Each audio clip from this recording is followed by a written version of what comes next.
Le bain de forêt est né au Japon et a connu un engouement considérable qui s'est propagé à tout l'Occident. Alors le bain de forêt, c'est quoi exactement et pourquoi ça a tant de succès? Quels sont les bénéfices que ça nous apporte? Qu'est-ce qui distingue d'ailleurs un bain de forêt d'une simple balade en forêt? Et comment en bénéficier? Voilà ce qu'on va voir ensemble dans cette vidéo. C'est parti! Bienvenue sur le quart d'heure, #LQH, un rendez-vous qui fait du bien. Je suis Barbara Rebel, coach happiness. J'accompagne les femmes actives à se préparer au bonheur et à bâtir une vie qui leur ressemble. Alors le bain de forêt, c'est quoi exactement? C'est une pratique qui consiste à s'immerger dans la nature en pleine conscience. Ça veut dire que tu vas utiliser tous tes sens pour en tirer un maximum de bénéfices, aussi bien pour ton mental que pour ta santé physique. Le bain de forêt, il est également connu sous le nom de Shinrin-yoku, qui signifie littéralement bain de forêt en japonais, et ce n'est pas étonnant puisque l'idée est née au Japon dans les années 80. Alors pourquoi? Parce que les bains de forêt dans la nature ont la faculté de nous détendre, mais pas que. D'abord, quand on est dans la forêt, on va fabriquer des hormones qu'on appelle du bonheur, qui vont diminuer nos sentiments de tristesse, de colère et d'anxiété. Il va aussi, ce bain de forêt, renforcer notre immunité. Il va nous protéger du coup de la maladie et va nous aider à nous remettre plus rapidement d'une blessure ou d'une opération.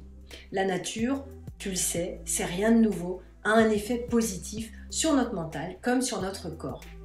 Mais ce qu'on sait moins peut-être aussi, c'est que la balade en forêt améliore la santé cardiovasculaire, le système respiratoire et augmente la concentration et la mémoire. Et puis, certains arbres, comme les conifères en particulier, émettent des huiles essentielles et des composés pour se protéger eux-mêmes des microbes et autres agents pathogènes. Et il se trouve que ces molécules, qu'on appelle les phytoncides, sont également bonnes pour notre immunité. Respirer l'air de ce type de forêt va augmenter le nombre de cellules tueuses naturellement présentes dans notre sang, ces fameux lymphocytes NK, qui sont mobilisés pour combattre les infections, les tumeurs et in fine même les cancers. Et puis, les bains de forêt améliorent aussi l'intelligence émotionnelle et la confiance en soi, ce qui conduit à de meilleures relations et à une vie sociale plus équilibrée. Alors je le disais en introduction, le bain de forêt est né au Japon. On le sait, le Japon a une culture unique qui a résisté à l'épreuve du temps. Mais c'est aussi un pays qui a été à l'avant-garde de l'avancée technologique qui compte parmi les nations les plus développées du monde. Le prix à payer, c'est que le Japon est aussi connu pour avoir l'un des environnements de travail les plus exigeants. La pression liée aux performances professionnelles, elle est tellement élevée qu'il reste très peu de temps pour la vie personnelle. Les grands centres urbains du Japon ont une culture en plus hyper numérique, une obsession pour la technologie que l'on voit un peu dans tous les pays occidentaux, mais qui est peut-être plus prégnante, plus marquée au Japon. Et puis à l'ère d'Internet, de nombreux Japonais passent énormément de temps en ligne au détriment des interactions sociales. Donc ça entraîne quoi? Il y a une augmentation des cas d'anxiété, de stress, de dépression, de solitude. Et puis, pour couronner le tout, le pays est situé sur une ligne de faille sismique et donc sujet à des tremblements de terre et à des tsunamis dévastateurs, de sorte que les Japonais ont dû faire face au cours des siècles et des années à un nombre exceptionnel de traumatismes. Le ministère japonais de l'Agriculture, donc là je reviens au début des années 80, a eu donc l'idée de ce bain de forêt, de ce Shinrin-yoku, en se disant qu'il allait faire gagner sur deux tableaux.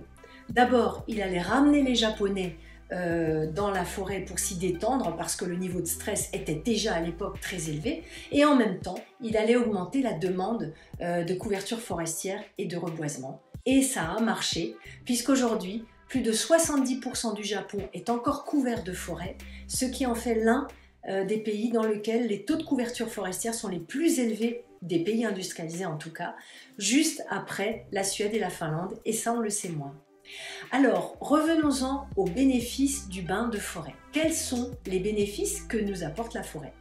Eh bien d'abord, en t'immergeant dans la forêt, et ça tu le sais par expérience, c'est plus facile d'atteindre un état d'esprit paisible.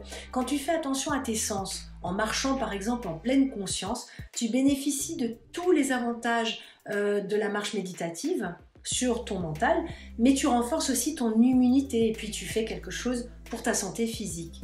Alors on dit que c'est parce qu'on est guidé par le plus grand professeur qui soit, la nature elle-même. Alors voici les 3 qualités essentielles que la forêt t'aide à cultiver. D'abord, il y a l'attention. Si tu débutes ou que tu te promènes avec de jeunes enfants, mieux vaut commencer par des activités simples. Tu vois, par exemple, tu vas les aider à se concentrer sur les objets de la nature. L'idée, c'est de retenir l'attention et de ralentir le rythme. Parce qu'en dirigeant et en contrôlant justement ton attention, tu vas l'entraîner à contrôler la direction de tes pensées et de tes émotions. La deuxième qualité, c'est la conscience. Une fois que tu arrives à atteindre un état d'esprit plus calme, tu peux commencer à développer ta conscience. Quand tu vas marcher dans les profondeurs de la forêt, tu vas sentir le cycle de transformation que toute vie traverse. Et tu vas pouvoir faire des parallèles avec toi, ce que tu étais, ce que tu es aujourd'hui et ce que tu es appelé à devenir demain. Un peu comme une graine dans la terre ou comme un enfant dans le ventre de sa mère. Développer notre conscience, c'est développer notre connexion avec toute vie. Troisième élément, les réponses. Dans la forêt, ton esprit va bénéficier d'un repos bien mérité d'ailleurs, qui va lui permettre de trouver des solutions et certaines sont vraiment très créatives. Tu vas commencer à te poser les bonnes questions au lieu de chercher simplement des réponses. La forêt, elle va fournir ce que j'appelle une lumière nécessaire pour susciter de nouvelles idées et de nouveaux apprentissages qui peuvent te permettre de mieux comprendre la vie et de mieux te comprendre aussi. C'est le début d'un voyage à la découverte de soi. Comment s'y prendre concrètement? Alors, je vais te donner 5 grands principes pour profiter au maximum des bienfaits du bain de forêt. Je te recommande d'y consacrer au moins 2 heures par semaine, soit en forêt, soit dans un parc urbain, par exemple le week-end, le samedi, le dimanche, quand tu es au calme. Alors, le premier bienfait, c'est le silence. L'idéal, c'est de se rendre dans la forêt en silence. Pas de podcast, pas de musique, pas d'appel téléphonique.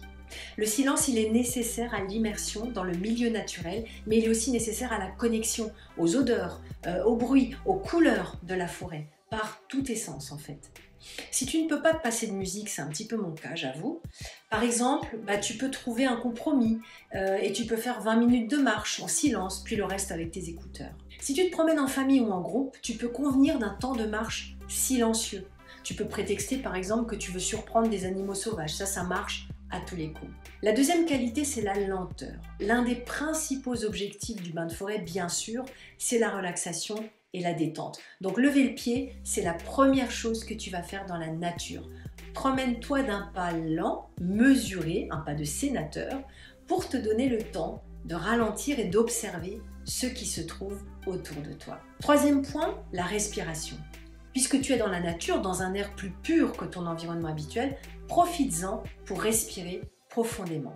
Personnellement, j'aime beaucoup les cycles respiratoires de la cohérence cardiaque.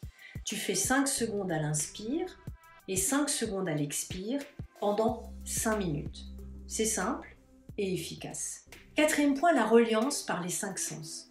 Utilise tes 5 sens pour te relier à la nature et à la vie. Par exemple, les yeux, la vision. À quoi ressemblent les arbres et la végétation? Quelles sont les couleurs de la forêt? Note les camaïeux de vert, d'orange, de jaune, de brun. Quels sont les bruits de la forêt? Prête l'oreille au chant des oiseaux, au bruit du vent ou de la pluie, sur les feuillages, au craquement, à l'eau qui ruisselle peut-être. Quelles odeurs émanent de la forêt? Est-ce que c'est une odeur puissante de humus, de sous-bois, de terre mouillée? Ou est-ce que c'est celle des plantes aromatiques plutôt? Touche les troncs d'arbres, les branches, les feuilles. Adosse-toi à un arbre, enlace-le, le fameux tree hugging, pour un contact plus intense. Tu peux même goûter un bout de feuille ou une aiguille de pin par exemple.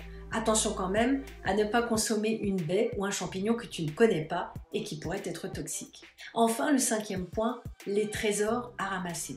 Tu peux aussi ramasser les trésors de la forêt ou cueillir certaines plantes et fleurs qui t'attirent. Alors sauf bien sûr si tu te trouves dans une zone protégée, auquel cas la cueillette est strictement interdite. Selon la saison et selon le type de forêt, tu peux trouver de l'ail des ours, des violettes, des orties, des fougères, des primevères, même des champignons, à condition de bien les connaître bien sûr.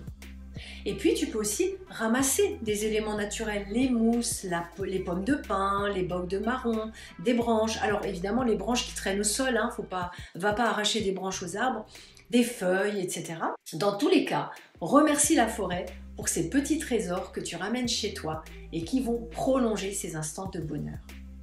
Alors je récapitule, les 5 grands principes du bain de forêt, qui le distinguent d'ailleurs d'une simple balade, sont les suivants: le silence, la lenteur, la respiration, la reliance par les 5 sens et les trésors à ramasser. La connexion avec la nature, elle est inscrite dans notre ADN, dans notre code génétique. Ce n'est que depuis ces 200 dernières années environ qu'on a réduit notre interaction avec l'environnement naturel. Le retour à la nature, ça peut nous amener à un état de conscience sensorielle accru, à un sentiment de calme. Ce retour en soi suscite spontanément la paix et le bonheur. Je me suis formée récemment au coaching sylvatique pour mieux accompagner les personnes qui le souhaitent à se reconnecter aux arbres, à la forêt et plus globalement à la nature. Si tu souhaites pratiquer un coaching sylvatique en ma compagnie, n'hésite pas à me contacter sur mon site thehappiness-factory.com dont le lien est disponible dans la description. Tu y trouveras d'autres conseils de coaching ainsi que tous mes réseaux sociaux que je t'invite à suivre. Pour continuer à voir mes contenus et ceux des autres expertes, abonne-toi à la chaîne LQH, le quart d'heure, un rendez-vous qui fait du bien. Et si tu as aimé cette vidéo, like-la et partage-la. Merci à toi et je te dis à très vite. Bye bye.